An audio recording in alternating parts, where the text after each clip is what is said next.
السلام عليكم ورحمة الله. قبل ما نبدأ عطر فمك بذكر الله والصلاة والسلام على رسول الله.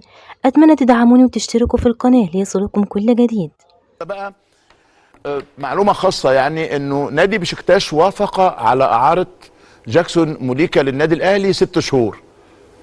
يقف الخبر عندنا؟ لا، اصبر اصبر اصبر، لانه اللي جاي هو الاهم. بس قال لهم في ال6 شهور دول 1,400,000 دولار، يعني بتتكلم في حوالي 40 مليون جنيه مصري. الاهلي قال نو، انا عايز اشتري. طيب ارمي بياضك يا نادي اهلي، قال لك 3 مليون يورو. 3 مليون يورو، انه كان عايز يسدد الصفقه بالدولار طبعا، عشان ارتفاع سعر الدولار في الفتره الاخيره. بشكتاش بقى رد، قال ممكن نحط بند احقيه شراء في عقد الاعاره، يعني تشتروه وتدفعوا لنا المبلغ كله، يبقى يتجاوز ال4 مليون يورو، يعني يبقى 2,600 مع ال1,400,000 كمان. تدفع بقى بعد كده يعني.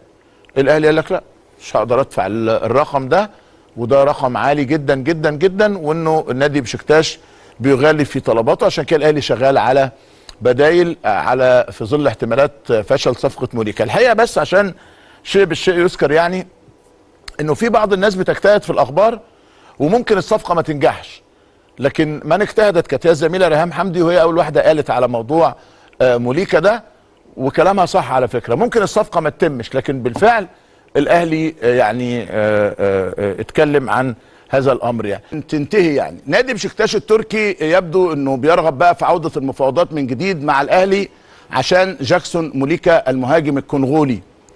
الاهلي انتوا عارفين كان المدرب كولر كان مصمم على هذا اللاعب، يجيبوا له لعيب تاني يقول لك انا عايز ده، يجيبوا له لعيب تالت يقول لك انا عايز ده.